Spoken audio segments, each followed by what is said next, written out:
Yo, yo, yo, you know what's going on? We're here live at the crime scene with no other than Rashawn, aka Rush the Mic. This is no gatekeeping, this is a special edition. This is kind of like a travel interview, but we're going to get into it. So, without further ado, introduce yourself, my brother. Talk to them. What's going on, y'all? It's Rashawn Brown, aka Rush the Mic, spoken word poet and the founder of Poetry Me Please, New York City's largest poetry showcase series, with an average of about 300 to 400 guests per show. Essentially, what we do is we take 10 to 12 poets in the community, honestly, all over the world. We give them 7 minutes on stage, and at the conclusion of the event, they receive video content, photography content, features across all of our social sites, and they get welcomed into a community of poets, all free of charge. That's fire. So, how did you get into poetry? How did you go about that? Yeah, honestly, like cliche heartbreak in high school. Right. Yeah. Got to the pen. Okay. Doing a performance. Got you. And at the time, I had found this poet named Joshua Bennett in battle rap.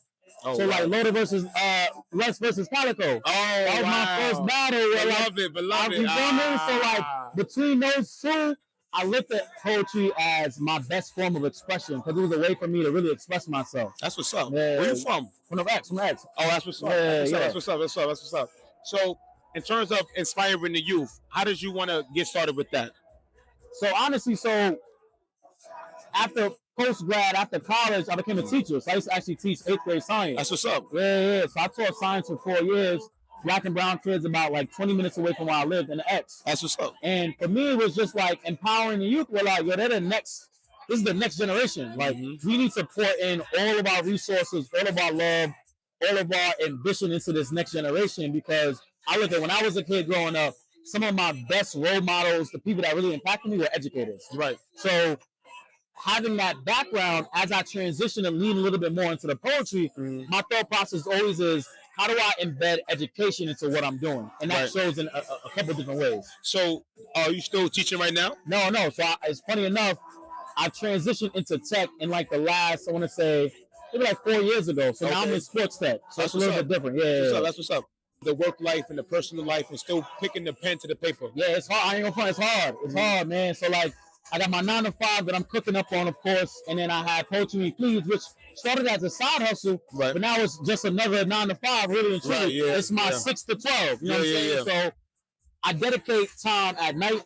Anytime when I feel inspired, I try to take some time to just take a step back and like I might write for like 5 or 10 minutes. Like anytime I can get to put pen to paper, I try to really lean into that. And I also utilize different commission events. So companies and brands might reach out to me and be like, listen, I want to curate a poem, I need a performance. And that gives me a little bit more incentive because obviously there's money behind that. Lucrative. So I just want to ask you, how do you make it more lucrative? I think you was touching on it a little bit, so pause. You know what I mean?